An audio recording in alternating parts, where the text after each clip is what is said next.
Bismillahir Rahmanir Rahim. With the name of Allah, the merciful benefactor, the merciful redeemer, we ask Allah's choicest blessings upon Muhammad, the seal of the Prophet, upon his family, the righteous all, and upon us. Ameen. We greet you all the degrees of peace. Assalamu alaikum. We're thankful for you all being here on our first Northeast Regional Northeast section webinar. We're honored to have a special guest today, our dear brother and teacher, Imam Salim MuMin. I'm going to do a few brief announcements, and then I'm going to introduce the Imam. He's going to give a presentation for about 30 minutes or so, and then we'll open up for anyone who has any questions. We ask that you, well, I think the mute is enabled. So you, once we open up, once he finishes presentation, they allow you to unmute yourself, inshallah. The announcements I wanted to make was in regards to, where is it at? Here. Because we have one of our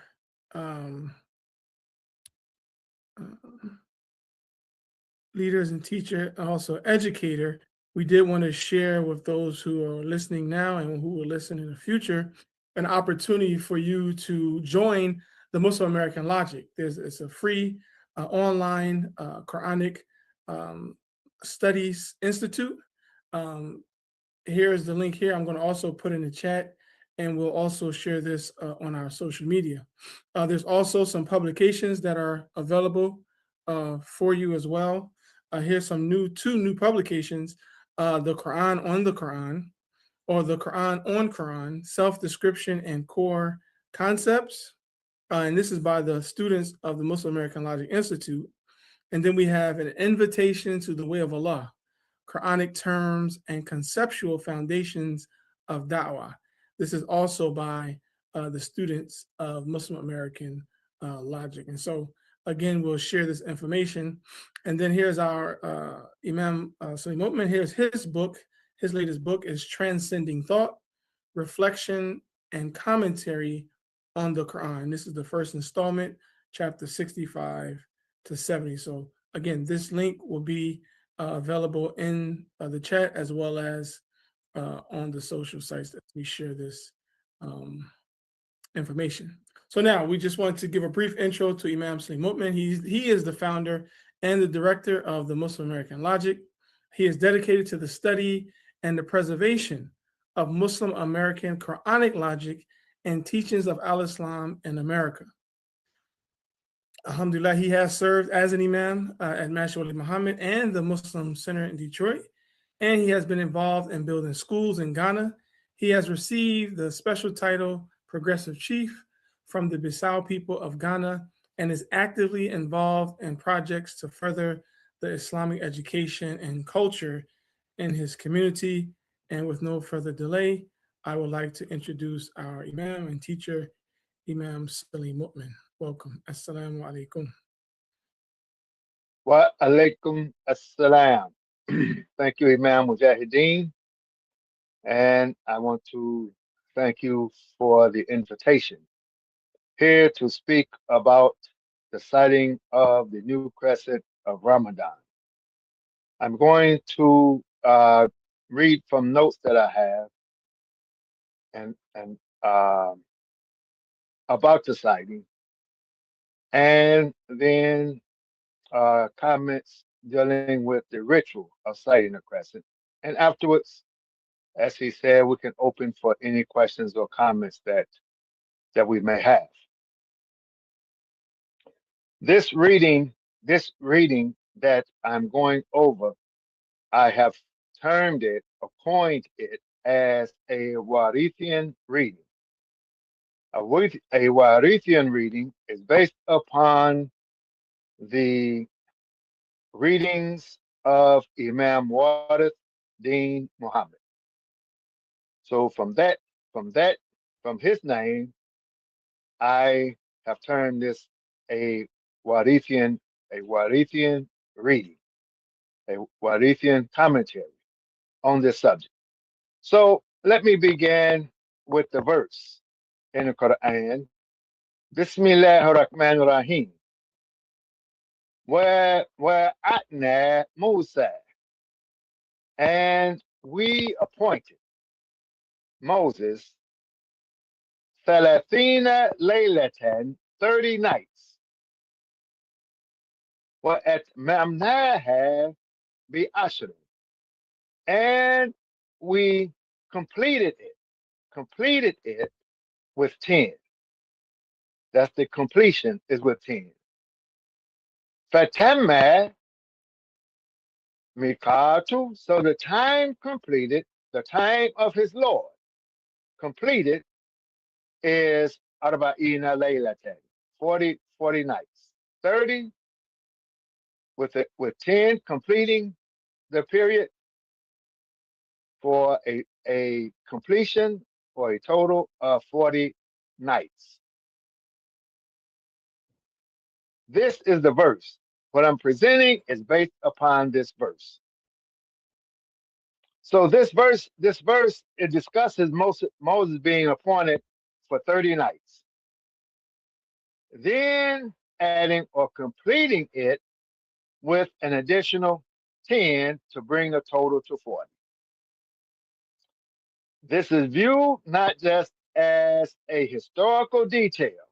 So I'm not looking at this verse, historically speaking, restricting it to just Moses, historically.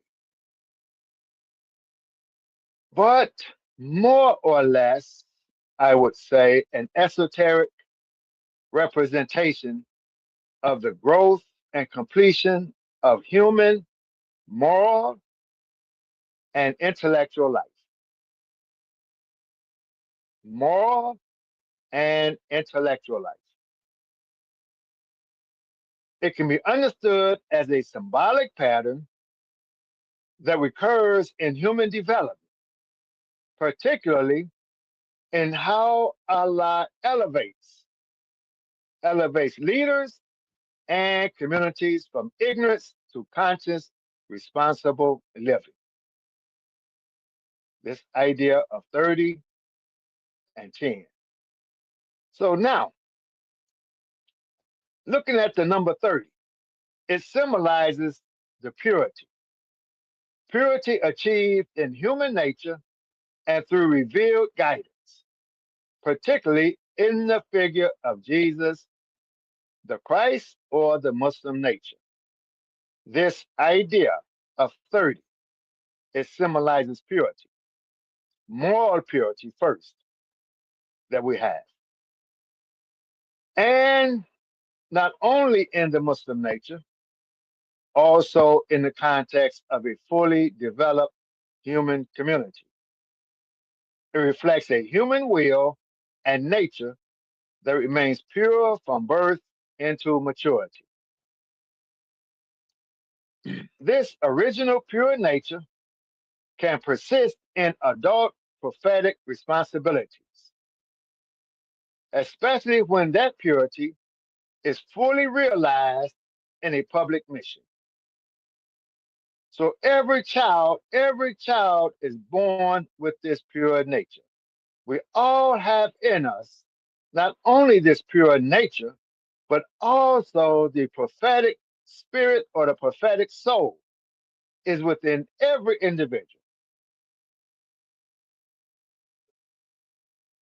However, the complete test and confirmation of that purity occur when an individual reaches a stage of full responsibility and leadership.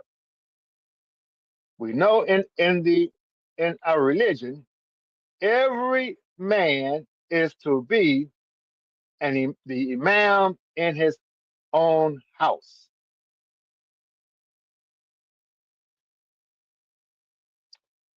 He's to be the leader in his own house. The Christ or Muslim nature is no longer merely potential. It has been proven, disciplined, and manifested through struggle. Purity that has endured testing and become what the community as a whole is destined to achieve: a mature, ethically stable purity. That's uh, that's the 30. The number 10 symbolizes the intellect that embodies full and balanced responsibility. It represents a harmonious integration of the 5 outer senses and the 5 inner spiritual psychic powers, functioning together as a disciplined mind in the service of Allah. The soul is the foundation of the intellect, and true enlightenment occurs when the intellectual drive emerges from the soul rather than merely from the mind. It comes up from the soul. This process reflects the pure nature within us, where 10 signifies an intellect that is fully illuminated from within, rather than being solely informed by external data. We have the mountain of Moses and the mountain of Arafat. Let me digress for one moment, just to say this, and then remember this as we go as we go further.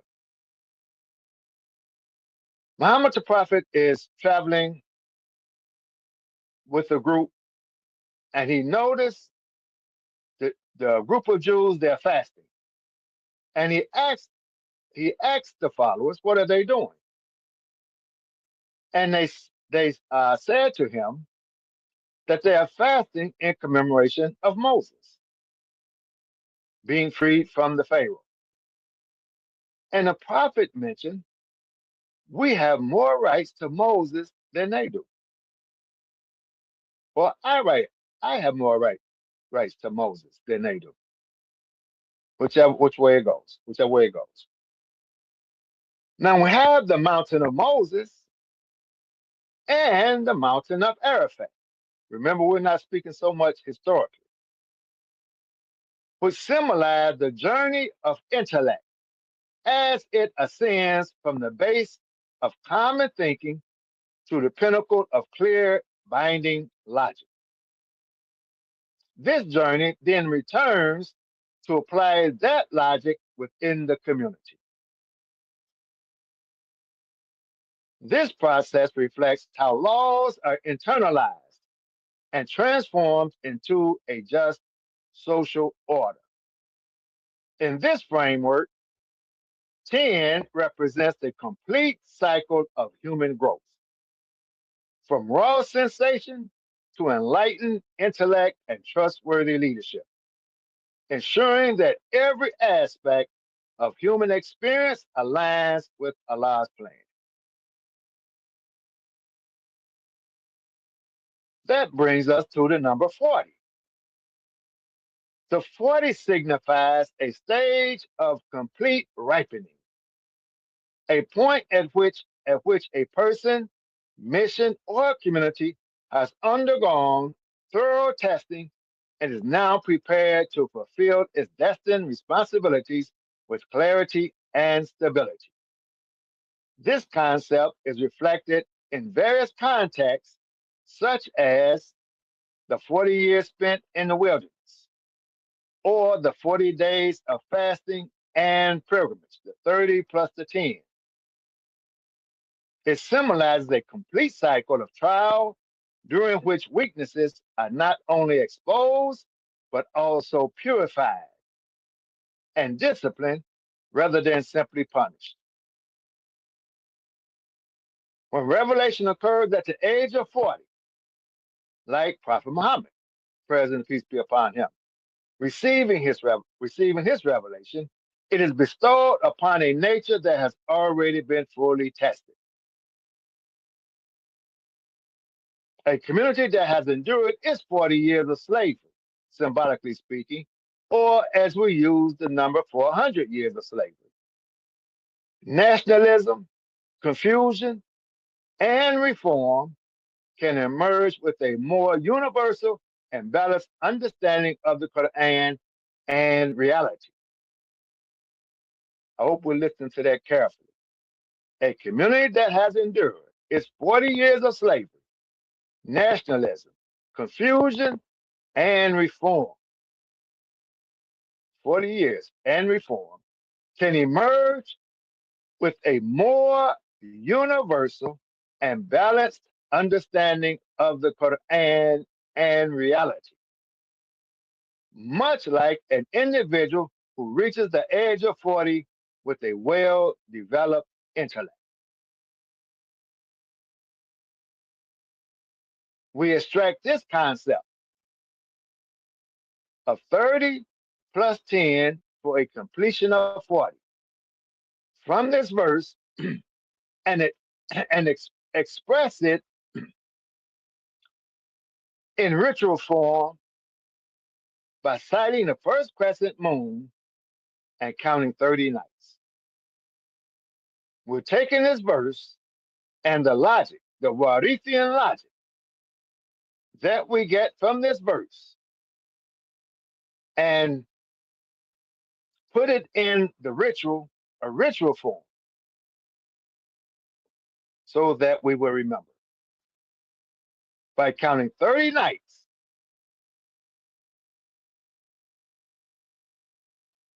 of the after the crescent is sighted, culminating with the Eid al-Fitr on the 30th day. This practice signifies the purification of our nature. Eid al-Fitr is the recurring of the purified nature, recurring of that original nature. Subsequently, on the 10th day of Hajj,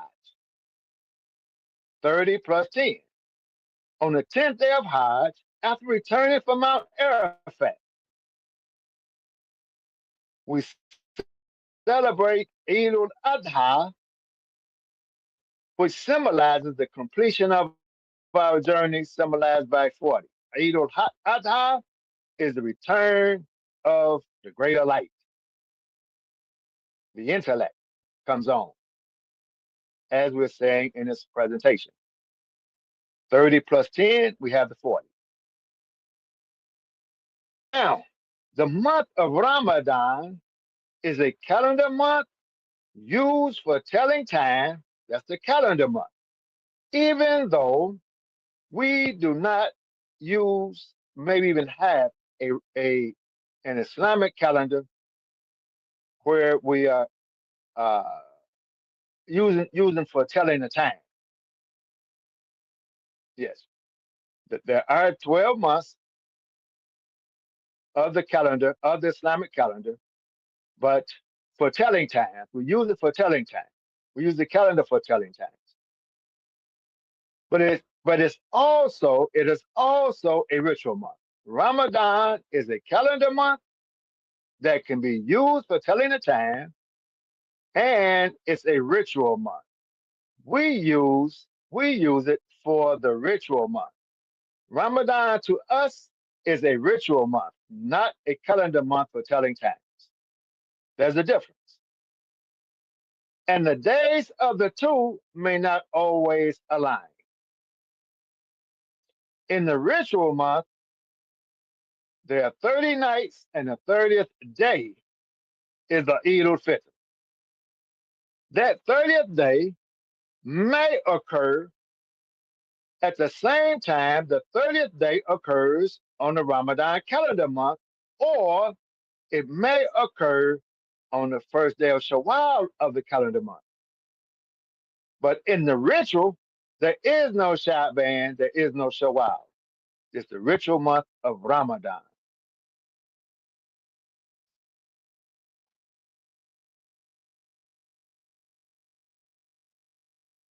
So I stop there, and we can open up for any comments or questions.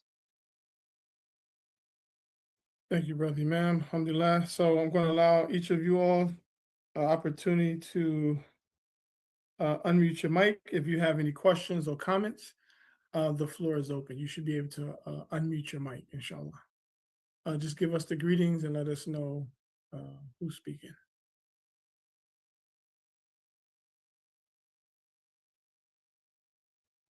One question I had, Brother Man, when you mentioned Yes. the last thing you mentioned, that there's no Sha'ban or Shawwal for the ritual, it's just the Ramadan month. And so Yes. just to reiterate, you're saying that though it may come, that last day may come in Sha'ban, it's still the completion of Ramadan. Not Shaban.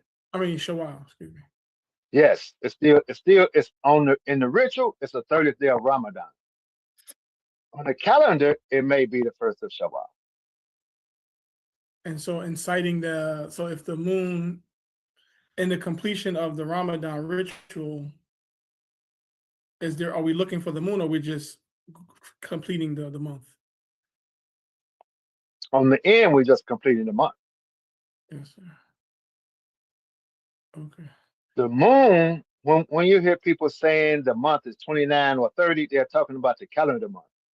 The calendar month is 29 or 30. The ritual month is 30. So if you have 29 days on a calendar month, and then you have the first of Shawwal, after that calendar month, you may have 30 days. It's the 30th day. That first day of Shawwal is the 30th day of Ramadan. So the Eid is not the first day of Shawwal necessarily. It's the 30th day of Ramadan. Ritually speaking, it's a ritual. They ask about the crescent.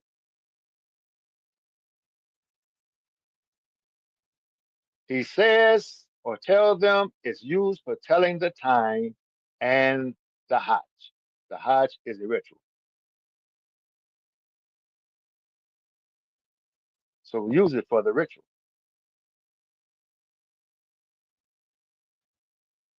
Yes, sir. I see And what this does is allow us practically, it allows us to know ahead of time when the day of the Eid is. In my research, I have not found any group in the world who sights the crescent and have the Eid the next morning and wait until the crescent is sighted and have the Eid the next morning. Everybody knows, they know, and they have a system where they know ahead of time. But they only use religious language. But that's not what they're actually doing. What they're saying is not what they're actually doing. They know ahead of time, and they inform their constituencies. They inform their republics ahead of time when they're having the Eid. They all know ahead of time. It's not practical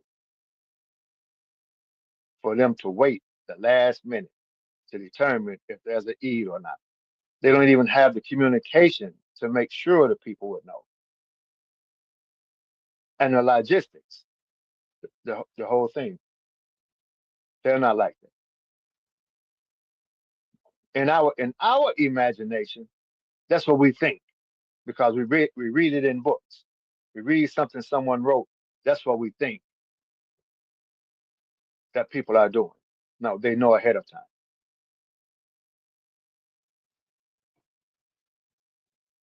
Yes, sir.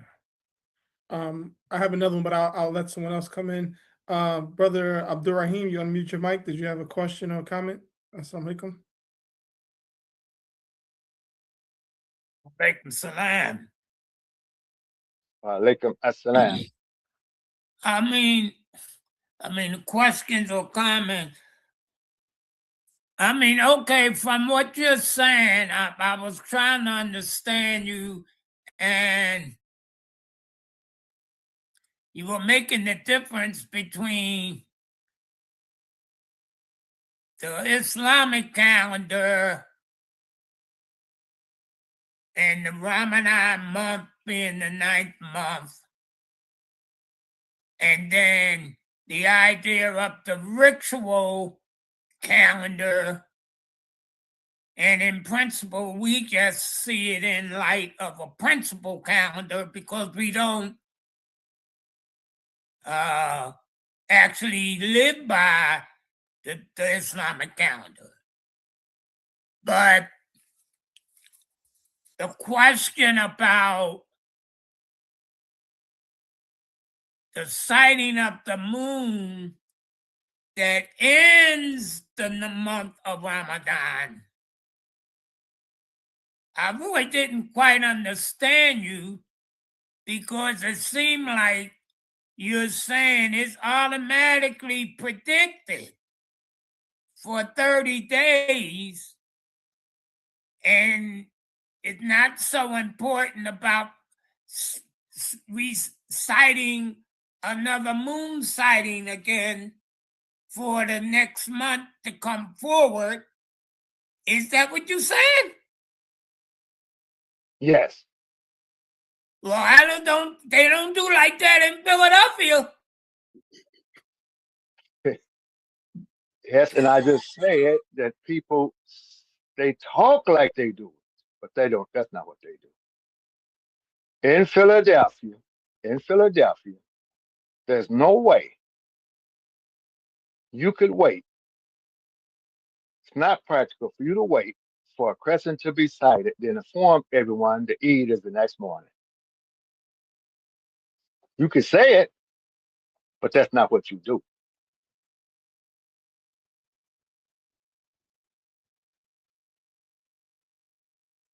Well, I never allowed that to be an issue with me. I just say they confused. No, they're not confused. They're following other people. Yeah, They just follow other people. following other people. Yeah.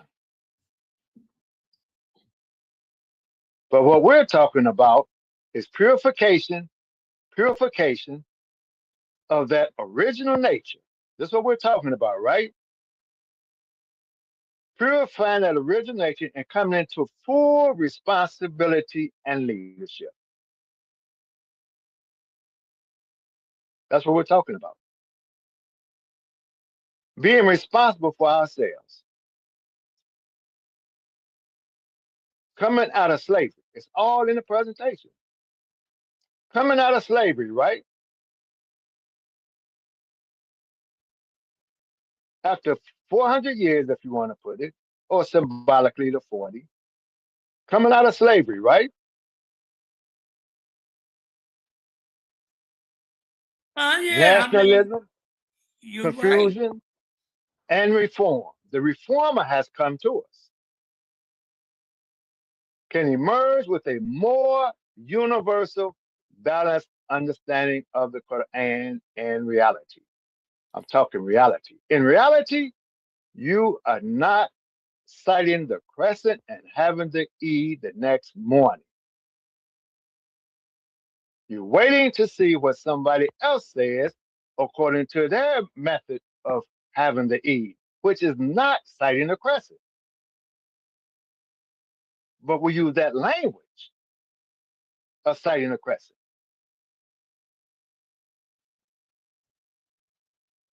And we always hear how somebody else saw it.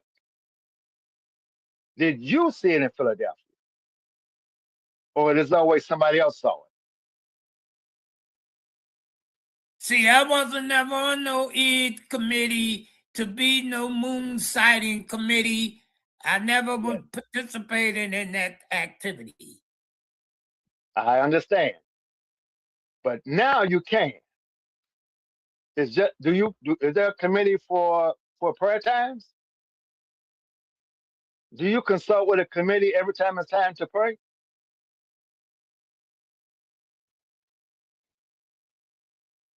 No. No, we ain't gotta do that. I mean, I don't want this to be no personal conversation. No. It's not. No, it's not personal. No, it's not personal. Dean put me in it. Yes.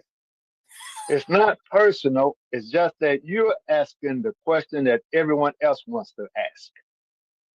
And I'm just responding to you, just being real with you, is that, you know, for a long time, we always said Saudi Arabia saw it, South America saw it, Toronto. We never really looked ourselves. We never go outside, look in the sky, and there it is. To do that and then have to eat the next day, it's impractical. We do it, we have a Ramadan crescent. We don't have a Shawwal crescent, we have a Ramadan crescent. We cite the Ramadan crescent, count 30 nights, and we have the Eid the next day, based upon the Warithian logic. Now we're not practicing what I would call religious deception. We're being responsible now. We're responsible for ourselves. 30 plus 10. We're coming to a mature human being ready to be responsible for ourselves. But we don't need committees.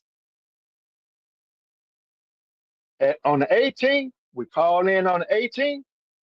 We go, you look in the sky, and all across America, everyone this year will look in the sky and see the crescent on the 18th. That's night number 1.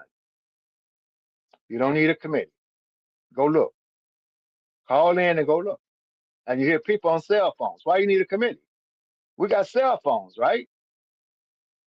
So all you have to do is be on the cell phone and say, there it is, I see it. You don't need a committee.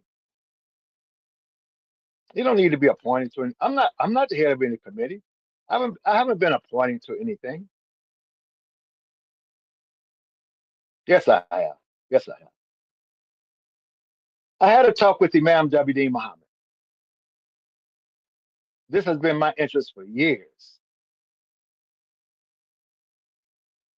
And we were discussing what me and you are discussing, the problem of sighting the crescent and having to eat the next day.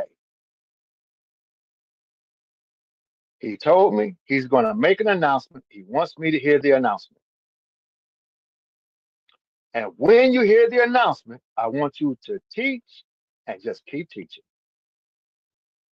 And don't give anybody a problem. So I'm not here to give anybody a problem.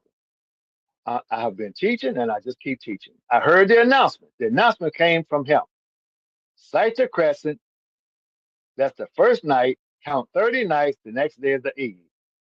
That came from the Imam. But we should be mature enough to see the logic in it. But that came from him. So I researched the Quran and all, because that's where the logic is going to come from. So I just keep teaching. But since then, since I started teaching and showing people, no one calls Saudi Arabia anymore. So many people just go outside and look and they see it. Count 30 nights, the next day is the Eid. That's how we do it. That's how we do it. That's how we should do it. We are our own people.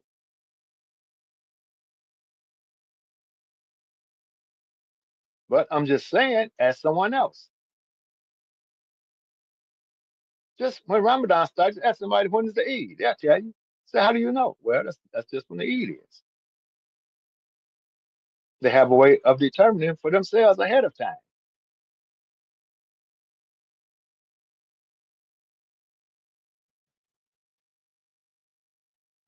We have more rights to Moses than they do.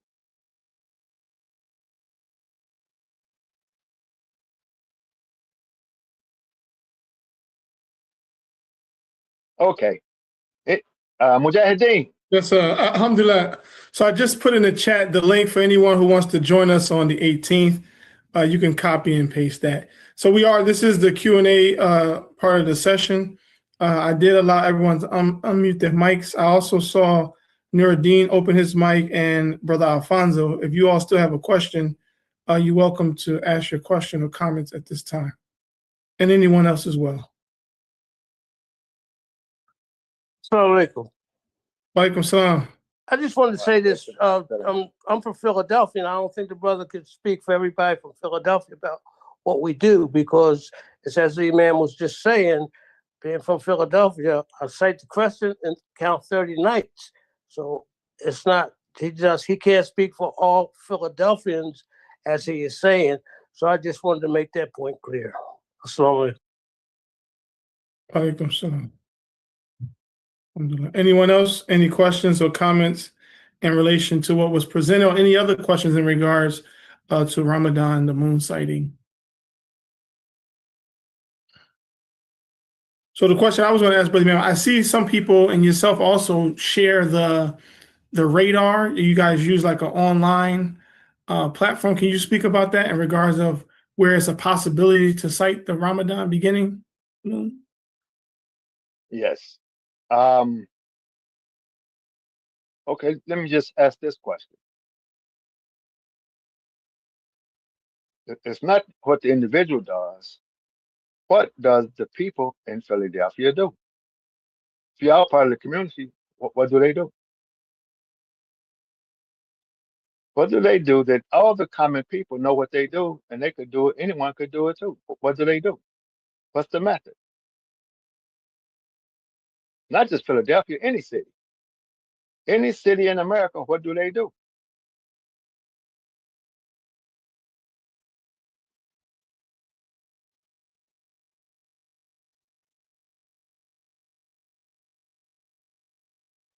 Yeah, You understand what I'm asking? yeah, yes. For the most What part, do they people, do? yeah, for the most part, people are either going out, like there are committees that do go out to the highest point in the city or outside the city, and they seek the moon for the Ramadan. And then, like you said, other people may look to other groups of people or other countries to I'm see. saying, what do they do? What do they do in New Jersey? What do they do in Newark? What do they do? Not theoretically what they do. What do they do? What's the method of what they actually do? You're saying they go out in a high point first, which is when you say that to a high point, they never, those people haven't sighted a crescent, because you don't have to. You can go to your backyard and see a crescent. The moon is up in the sky. It's not on the horizon. Most of the time, it's not on the horizon. Only the earliest sighting is on the horizon. But if you go this year, you don't have to go and climb on no mountain and go and do all of that stuff. You just go in your backyard and look in the sky. That's what I'm saying. That's how simple it is. But what do they actually do? Do everybody wait until someone says it's going to be a crescent the next day or not? Or do you already know ahead of time and you talk like we're going to wait, but you already know what you're going to do? Because how can all the people in New Jersey, how did you get the information to everyone in New Jersey, all those people showing up for the Eid who don't come to the masjid, don't communicate you got some type of grapevine line that you can do it overnight and all those people show up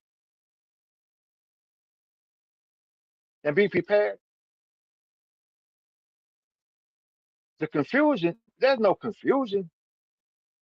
You fear saying what you really do because you fear the religious people who's going to say that's not Islamic. So you can't come out and say what you really do because you're going to fear of being judged. Not just you. This is throughout our community and other communities. We thinking that's what they do. They don't do that. When they have their Eid, they already know ahead of time. We think they do that. That's not what they do.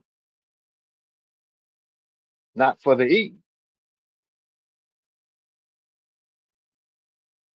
I've done my homework. We have to be responsible now. Yes, how do we know when to look? Yes, you can go to moonsighting.com And you can look and see when you can actually see it. When you can actually see it. It would take another presentation to show how to use it. And you can tell when you can we can know ahead of time when you can see it. But we practice rituals. We practice rituals because there's something in the ritual. Like all of what I'm saying today is in the ritual. The 30 plus the 10, the 40, sighting the crescent, it's all part of the ritual. But we have science to help us now. And we're just going out verifying. You'll see it. I can say right now, you'll see it. On the 18th, if it's not cloudy, you'll see it. But we're doing it as a ritual. Now, sometime it's going to come when you might see it, you may not see it in the beginning. You may see it, you may not see it. But we'll be experienced enough to know if we see it or not. And once we really understand, once we really, really understand and see the simplicity of it, then in the United States, some people will begin Ramadan one day and others will begin Ramadan another day. It's not a calendar month, it's a ritual month. So the first day of Ramadan in terms of the ritual will be different from a person who lives in Philadelphia or New Jersey than one who lives in, let's say, Texas or California. They will start a different day. You didn't see the crescent, but the people on the West Coast, they saw the crescent. They begin when they see the crescent. Once we're comfortable with it, the same way we are comfortable with the prayer. We're comfortable with it. We start the prayer. We have Fajr. When the sun is rising and we see the light, we have Fajr. The people in the West Coast, they wait until they see the light and they have Fajr. There's no problem with that. And all the other times, we're comfortable with that. At one time, we were not comfortable with it, but we're comfortable with that now. It's going to be the same with this. Once we understand and see what we're doing, and we have a method, we have a Warithian school of thought, and this is how we do it. But the man in Africa don't do it the same way. The man in Ghana, he doesn't do it the same way. He has his way of notifying all the people in Ghana when the Eid is going to be.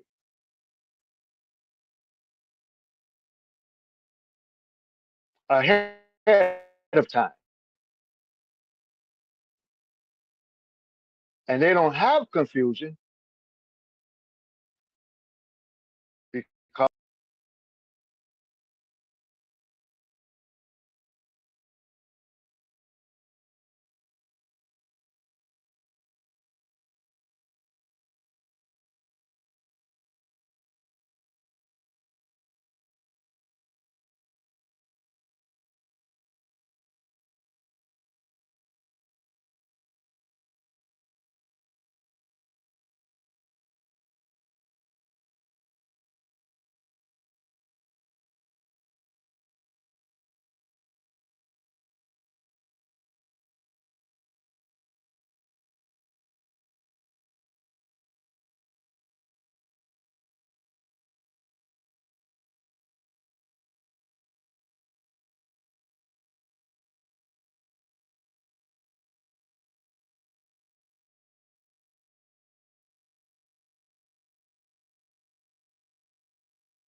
not just you. This is throughout our community and other communities. We thinking that's what they do. They don't do that. When they have their Eid, they already know ahead of time. We think they do that. That's not what they do. Not for the Eid. I've done my homework. We have to be responsible now. Yes, how do we know that when to look? Yes, you can go to moonsighting.com and you can look and see when you can actually see it. When you can actually see it. It will take another presentation to show how to use it. And you can tell when you can we can know ahead of time when you can see it. But we practice rituals. We practice rituals because there's something in the ritual. Like all of what I'm saying today is in the ritual. The 30 plus the 10, the 40, sighting the crescent, it's all part of the ritual. But we have science to help us now. And we're just going out verifying. You'll see it. I can say right now, you'll see it. On the 18th, if it's not cloudy, you'll see it. But we're doing it as a ritual. Now, sometime it's going to come when you might see it, you may not see it in the beginning. You may see it, you may not see it. But we'll be experienced enough to know if we see it or not. And once we really understand, once we really, really understand and see the simplicity of it, then in the United States, some people will begin Ramadan one day and others will begin Ramadan another day. It's not a calendar month, it's a ritual month. So the first day of Ramadan in terms of the ritual will be different from a person who lives in Philadelphia or New Jersey than one who lives in, let's say, Texas or California. They will start a different day. You didn't see the crescent, but the people on the West Coast, they saw the crescent. They begin when they see the crescent. Once we're comfortable with it, the same way we are comfortable with the prayer. We're comfortable with it. We start the prayer. We have Fajr. When the sun is rising and we see the light, we have Fajr. The people in the West Coast, they wait until they see the light and they have Fajr. There's no problem with that. And all the other times, we're comfortable with that. At one time, we were not comfortable with it. But we're comfortable with that now. It's going to be the same with this. Once we understand and see what we're doing, and we have a method. We have a Warithian school of thought. And this is how we do it. But the man in Africa don't do it the same way. The man in Ghana, he doesn't do it the same way. He has his way of notifying all the people in Ghana when the Eid is going to be. Ahead of time. And they don't have confusion because they already know ahead of time and he announces it and that's it. And everyone knows when the Eid is going to be. We have confusion because like the brother said, this is what I do in Philadelphia. Well, this is what I do. That's the confusion. Everybody doing their own. They say that's what they do, but they still all end up at the Eid the same day. So there's a way we can tell with moonsighting.com. If you say, well, we only want to sight the moon and have it when the moon is sighted, then you can still know that ahead of time now. If you're interested, you take a look and say, when it's this way, we know we'll start here and we're going to have the Eid here. There's a way that can be done. But this idea of waiting till the moon is sighted, that type of language, well, there's a possibility, a probability based upon scientific data. There's a possibility because you're afraid to say the Eid is this day and that's it. So there's these possibilities because of the religious people. Religious people might say you're not supposed to use calculation. Usually come from people that can't read. The prophet didn't say you're not to calculate. He didn't say that to them. They can't count anyway. Why would he say you're not to calculate? They don't know how to count anyway. They can't read, they can't count.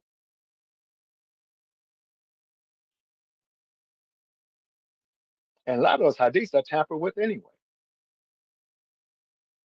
He never said Shaban. He never said count 30 of Shaban. He never said that. If you go read, they pencil that in themselves. They penciled in Shawwal. He didn't say those things. Okay. Any other? Mujahideen, I'm turning it over to you. Yes, sir. Moonsighting.com. Yes, I put that in the chat as well. I put the link for the 18th. What time is the session on the 18th? It starts at 5:45. 5:45 Eastern Standard Time. Eastern Standard Time. Yes, we'll be able to continue to join Imam Salim MuMin in regards to the moon sighting and the method that he just expressed today. I'm also going to put the chat to the YouTube for those who may have missed the first part of the presentation. So that link is also in the chat. We're still open for questions. We have another about 10 minutes. So if anybody else have any questions or comments, oh, you can't unmute. Let me just unmute you all again. Sorry about that. Try it again, Brother Nuruddin. Assalamu alaikum. Imam Salim. Wa alaikum assalam.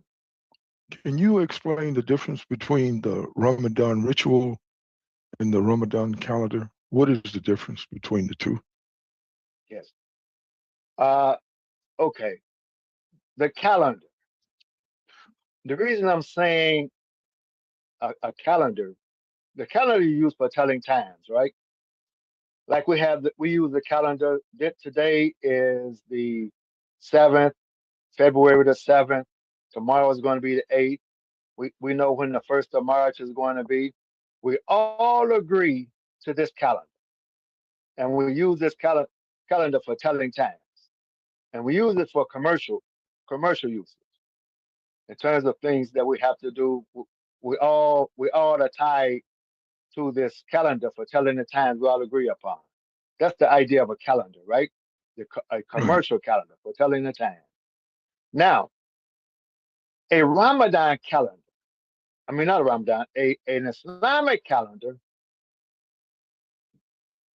is the same. It would be the same way if we use it for telling the times and commercial usage. You would have to know ahead of time for each month. You can't wait to sight the moon to start the month. If so, the calendar would be of no use. You understand what I'm saying? You Yes. can't say, okay, the month of Shawwal, the 1st of Shawwal, we don't know till we sight the crescent. Then you can't have a calendar, because in order to have a calendar for, let's say, the year 2026, we already got the months ahead of time, right? Mm-hmm. So if you have a year, a 12-month Islamic calendar, you have to already have the months ahead of time. You can't wait till the next day to say, oh, this is the 1st. You understand what I'm saying? Yes. So if we have a calendar, I'm speaking from the position of being responsible. For us being responsible for ourselves. I'm speaking as a responsible person now, not a person following other people or imagining that I'm following someone else. I'm not speaking from that position. I'm speaking from the position of being rational, having a rational mind and being responsible for myself, being mature, a mature adult who has witnessed the reformer who has come to us, and what, 50 years we just celebrated? 50 years? Mhm. Showing maturity for myself. Okay, so we don't have that. We don't have a calendar. You can find an Islamic calendar. If you do, they decided ahead of time. That's what I'm trying to get. You don't cite the crescent every month and say, now the month starts. We only do that for the ritual. For the ritual months, we do it. We use the calendar for the ritual months. You understand what I'm saying? And the Yes. ritual holds in it a body of knowledge. The ritual is not the reality, it's the ritual. We don't always agree with the real reality of things. The ritual doesn't. So that's the first thing. Now, if we have this calendar month, if we have this calendar, Ramadan occurs at a certain time on this calendar, if we count the months. But we're not really counting the months. We hear people say, well, the moon wasn't sighted, so it's 30 days of Shaban. Who sighted it? Who sighted it at the beginning of Shaban? Was it cloudy? Was it not cloudy? Was it seen? Was it not seen? See, we're going backwards with it. Well, it must be 30 because we didn't see it. You hear people saying that now. Well, we didn't see it. They're going to look at 17. They're going to say, we didn't see it, so they give us 30 days of Shaban every year. They're just guessing. They're talking and guessing. They're not being responsible. So we know the time of Ramadan. So we cite the crescent, and the ritual is we count the 30 nights, and the next day is the Eid. It may not coincide if you cite the crescent at the beginning and you cite the crescent at the end and say that's the month of Ramadan. It may not coincide because it's a ritual. That's what makes it a ritual. But we want to make it a calendar month as well. But yes, in the 70s, the 80s, even the 90s, we didn't have the math for that. We didn't have the interest for it. We just follow what other people say. So one of us now had the interest to go and look, go and research, do the whole thing, present it to the Imam. The Imam comes and say, okay, now I'm going to make the announcement. I want you to hear it. When you hear it, I want you to teach and keep teaching.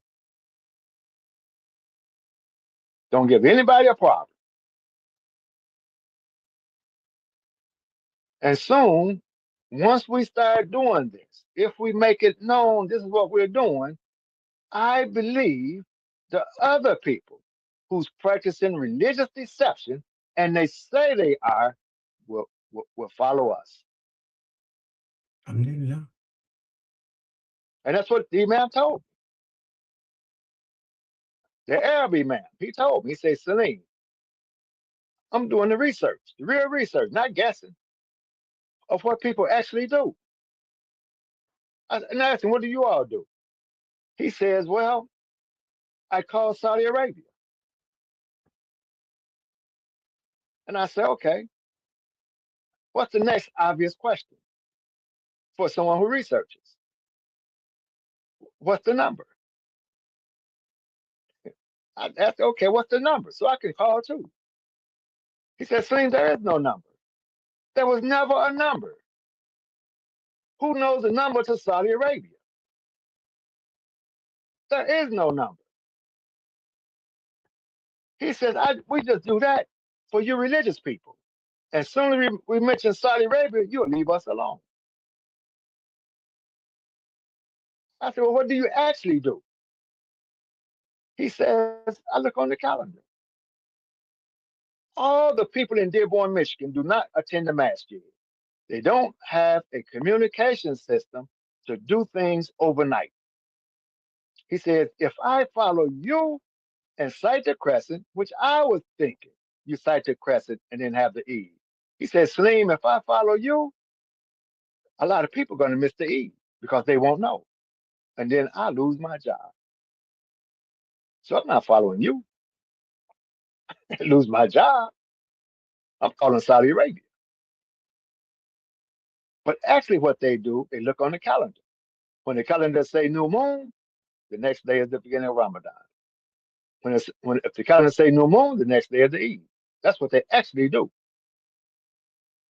So to make sure, I go to one of the shops. There's a woman in the bakery. She always like to see me. I buy this little meat pie from her. And I say, when is Ramadan? She says, look on the calendar. You see new moon? Just a straight face. They're not doing what I'm doing. That's how they know. That's what they do. And that's what everybody does. Everybody in Dearborn, that's what they know they do. That's what they do. They don't have these conversations. That's what they do. In Ghana, I'm not sure their method, but one year they came and the chief imam makes the decision. The chief imam, he announces it. He announced ahead of time when the Eid will be.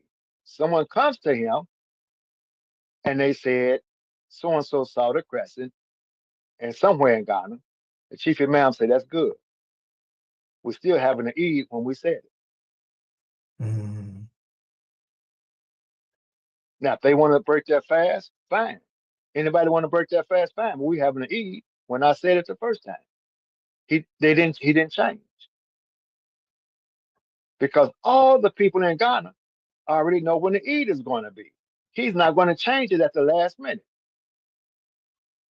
because it's too impractical. I do my homework.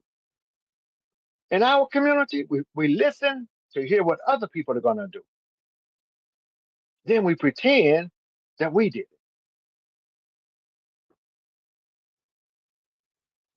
And they know we're like this. So then they have these councils, Dr. So-and-so, Dr. PhD, this, PhD, that. And in their communities, in their community, we still record it, right? In their community, they don't communicate with the astronomer during Ramadan. For a long time, maybe they do now. But when I talk to him, the brother from moonsighting.com, him and other astronomers, who that's their thing, moon sighting is their thing when I was researching. They don't talk to him. Maybe it's changed since then.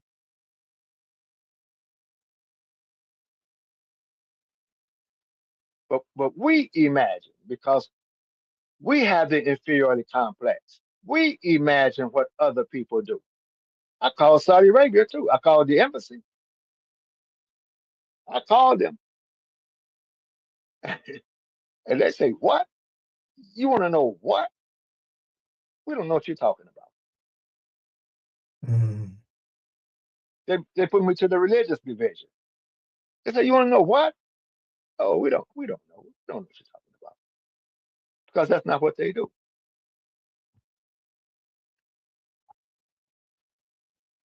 They look on the calendar too. They haven't switched over to science. They haven't caught up with science. But the imam told me now I'm giving them a problem. So don't go out giving anybody a problem. He told me don't give anybody a problem. All you do is just teach. When you hear it, I want you to teach it. But I'm getting old, so I have to tell you all this now because I'm getting old. And if I pass away, you're gonna say Salim made it all up. So I'm not making it. When I'm saying about the 30 nights, I didn't make it up. And there are other people heard it too. They heard it too. They know I'm not making it up. But now I understand it. Not only do I hear it, I understand it. Because I continue to research, study and research. And now I understand. I understand we got more rights to Moses than they do. So I don't make a big deal out of fasting the first of Muharram. All those emails making a big deal out of it. I just tell them, hey, we got more rights to Moses than they do.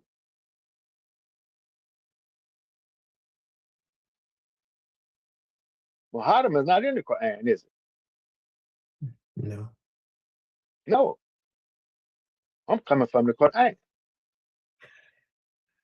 As a student of the great reformer, IWDM Mohammed.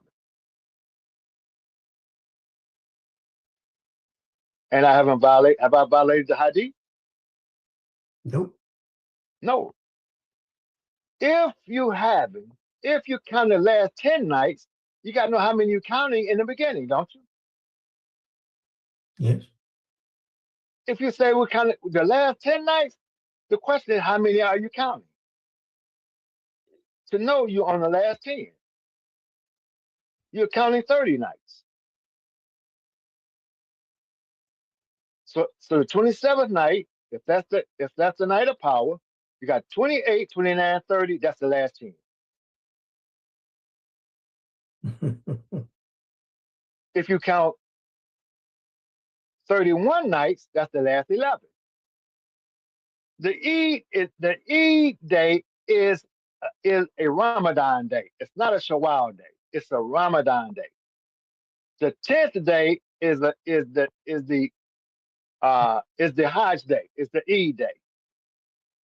You don't have 10 and then the next day, it's the 10th day. You count 10 nights, the 10th day is the Eid.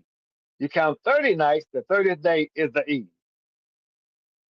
So you have to know how many are you counting before you start. If you say the last 10 of 25, then you're talking about what, the 15th or so, right? Yeah. Yeah. So how many are you counting? So I'm following. Am I not following the Sunnah, as you call it? I'm not following other people in their perceptions or our perceive their perceptions. I'm not following that. No.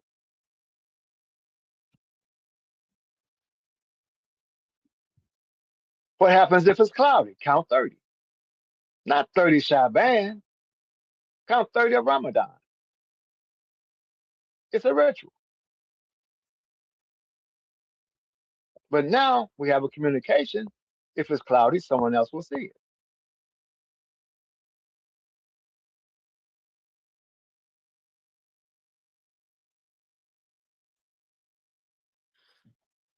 Alhamdulillah. Alhamdulillah.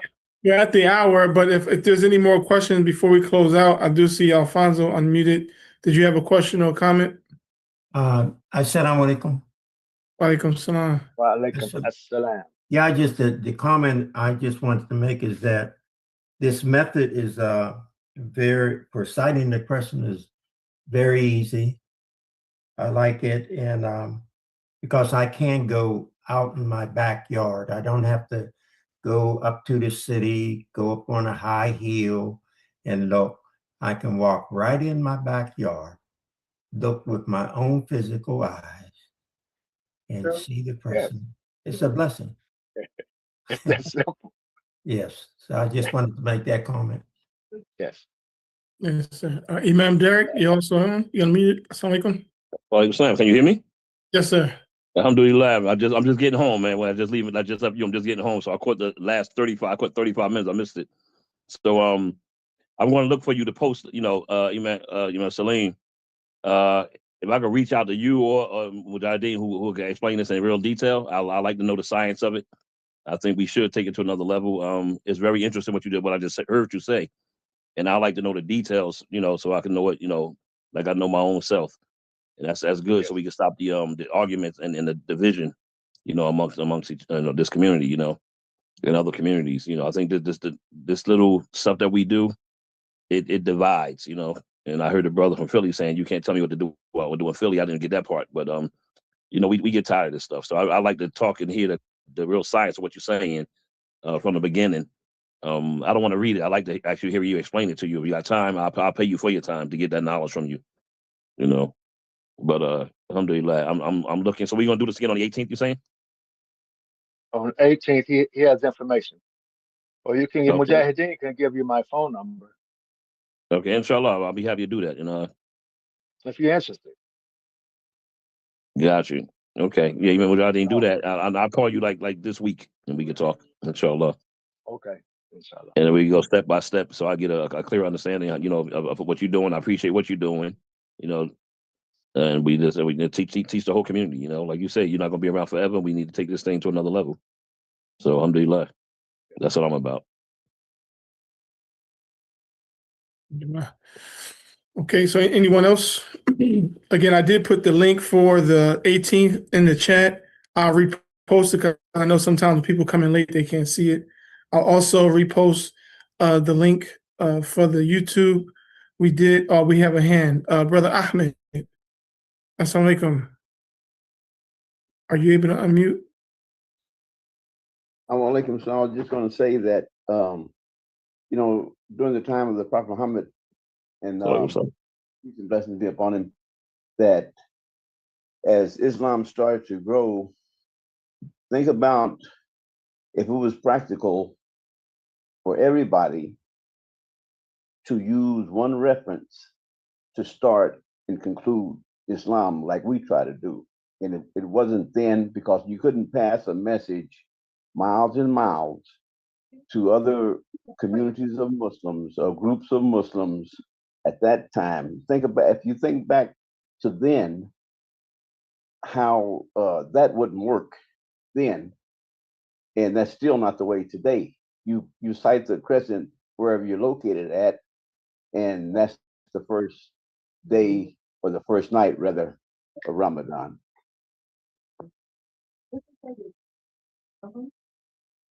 Yes, sir. And I guess, Imam, can you just speak to that quickly in regards to when we're saying the first day, we're talking about the night, because the day starts at night, correct?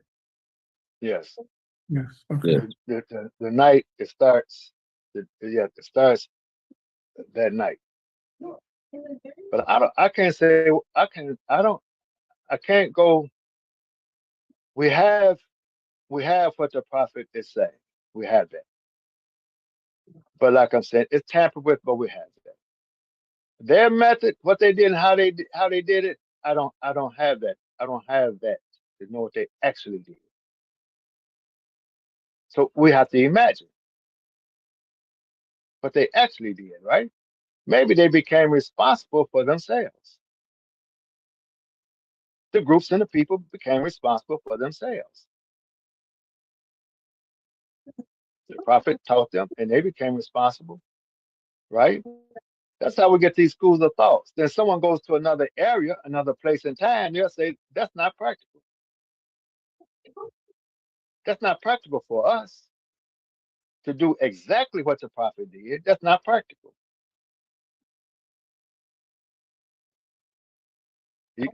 So I don't know. A lot of things, when I begin to reflect on what people say the prophet did this and they're copying him, some things just not practical. He dressed, I would imagine, and it just came to me.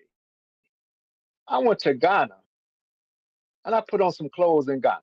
I put on their clothes. They gave me their clothes. Went out, made outfits for me, looked beautiful. But I was sweating, man. I was sweating in those clothes more than I was in my own American clothes.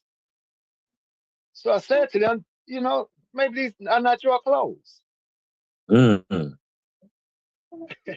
Wow. Your clothes supposed to make me feel cool. Because it's hot. In Ghana, you don't ask what's the weather. The weather is hot or hotter. Not like in Michigan. Oh man, it was 70 today. It was 30 yesterday. They don't talk like that. It's just hot. It's hot, Celine. You get some rain, it's cool. Still hot to me, but it's cool. I'm just saying. So what really hit me is that the prophet and them, they must have dressed to keep cool because it's hot. They found a way to keep cool, right? In Michigan, we have seasons. We have these extreme seasons. It's cold. It's cold now. It's cold. COLDDD, cold. So I can't dress like he exactly dressed, right? He didn't have to dress for this weather. So what we have to do is, what's the character? What's the principle? Now I have to apply that principle of dress. Not trying to dress exactly like him. So we have to think for ourselves. And it's time for us to start being responsible and educate our public. There's no secret order. In religion, that's what we do. We create these secret bodies, this leadership we create to take control of the people. And we sell the people magic and miracles and things in religion. That's how we'll control them. We'll use it that's how we'll stay controlled as leaders. But in reality, they're really not interested. They're not interested in being real Islamic leaders and being responsible. We keep having excuses.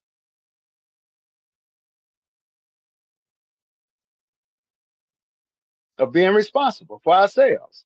We're not slaves anymore.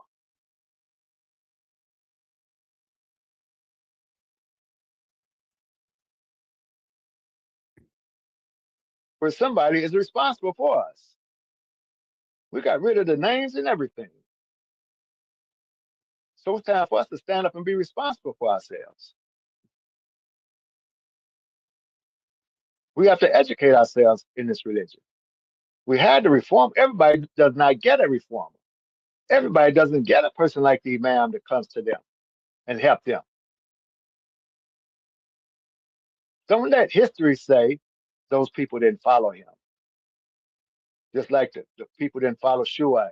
The people didn't follow Muhammad. They gave him problems. They didn't follow Jesus. They hung him.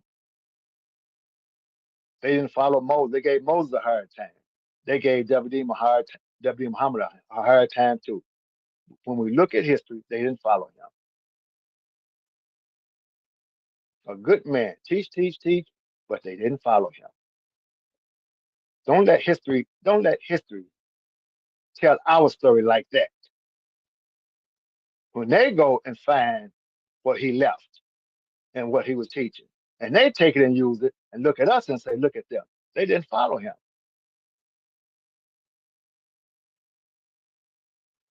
We have a responsibility.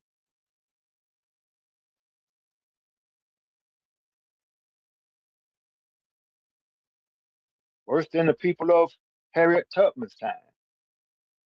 She said, I freed so many people, but if the others knew they were slaves, I'd have freed them too. Don't let the people say they're worse than Harriet Tubman. She came to give them their own mind, their own thinking. If they knew, they didn't have their own mind. So he only freed a couple of them. The rest of them didn't accept it. They accepted what other people brought to them that was colonized. And the colonizers influenced them in not reading the Quran and thinking. And we're following them. But we the one got the W.D. Muhammad, not them.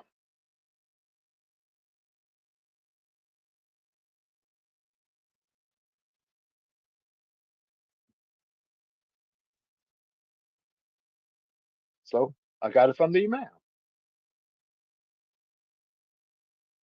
He told me to teach it, so I'm teaching it. And I have to teach it because I have to indicate I can be trusted with the message no matter what anybody else is saying.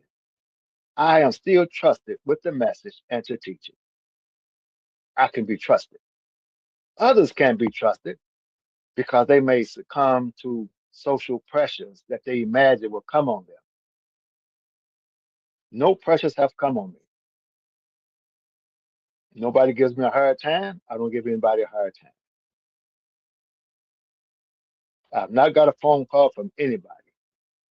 Only phone call I got for about 5 years. One immigrant brother would call and say, Imam Salim, when does Ramadan start? And I don't want to hear no philosophy.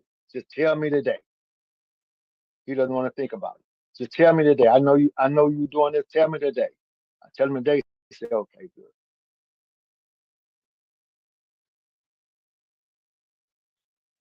So I could be. I'm fulfilling my trust. And when he said, when you hear it, I want you to teach it. There's more could be said. He says, I don't even have to come back and look to see if you did it. Because I know you're going to do whatever I ask you to do. I know you're going to do it. I don't even have to come back and check to see if you did it or not. I know you're going to do it. Allah is my witness. What I'm teaching today, I've been teaching this for the last, how many years?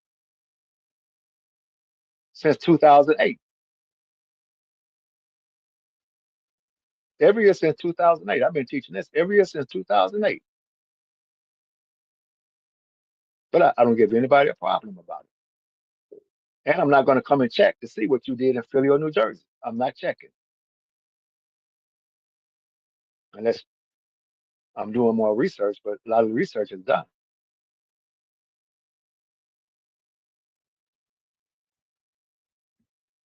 But I'm getting old, so I have to say these things, right?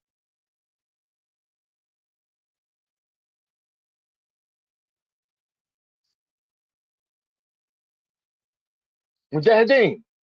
You're getting older. I'm getting old. Alhamdulillah. So we thank our Imam for coming, our teacher, for sharing these insights and presentation on the Ramadan moon sighting. Again, we put the link in the chat for anyone who came on a little late. You can check it out that way. We also put the link for the 18th at 5, you said 5:30 Eastern Standard Time. We'll be about 5:45, about 5:30, 5:45, yes. Yeah, and we'll send out an email for those of you who would like to join the Northeast section email. I did put that link in as well.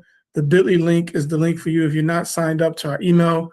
That's how we were communicating. We also have a Facebook page where we also will be communicating from there. And so this is our first of a series of community webinars that we're going to present. And we're thankful for our Imam for coming on and presenting at this time. Any last comments, Imam, before you leave? I'll have Imam Derek, inshallah, close us out. No, I have no further comments other than I thank you for having me on to express what I'm doing and to teach what I'm doing and maybe reach a broader audience in what I'm doing. I appreciate it and I thank you. Yes, sir. Our pleasure. Imam Derek, if you will, give us the honor in closing us out, inshallah. Oh, you gotta be unmute. Try it now. Okay, can you hear me now? Yes, sir. Imam Salim, thank you so much. I hate that I missed the beginning, but inshallah we'll talk. Okay, soon, inshallah. So we'll close with a Rabbana la tazuk qulubana ba'da idh hadaytana wa hab lana min ladunka rahmatan innaka anta wahhab. O our Lord, let not our hearts deviate after thou hast guided us, but grant us mercy from thy own presence, for surely you are the grant of mercy without measure. Ameen. Again, inshallah, we'll talk to y'all soon. Have a great Ramadan. We'll see you on the 18th for those who join us. Also, last thing, Imam Salim MuMin, also on that link that I sent, he's going to be doing daily Ramadan sessions every morning at 8 a.m., if I'm correct. 8 a.m. every day, starting on the 18th, correct? Starting on the 19th. 19th, excuse me. We'll start the crescent the 18th. We'll start the 19th. Okay. So again, that same link that I have, again, you'll be on the email. We'll send out that communication. But every day at 8 a.m. Eastern Standard Time, he'll be giving us a Ramadan session on that link for the free conference call. So again, thank you all for joining us. Until next time, assalamu alaikum. Alaikum.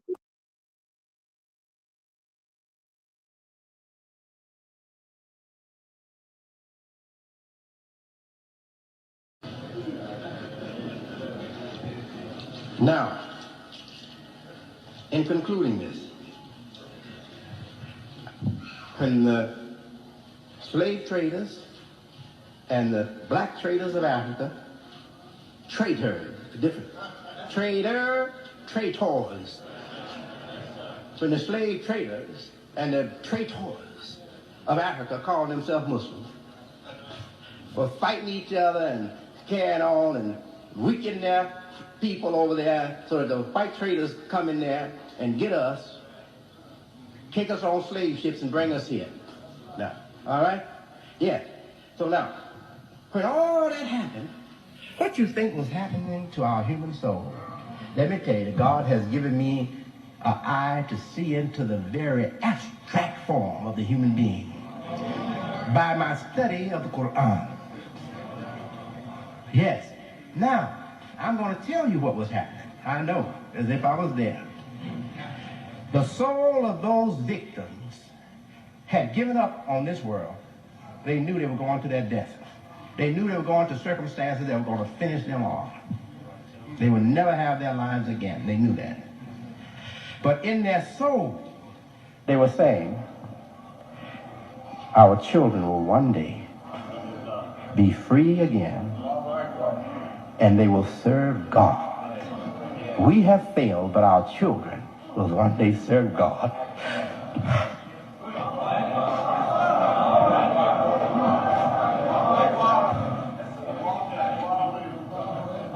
And now their prayer that they prayed in the deep recesses of their soul has come true.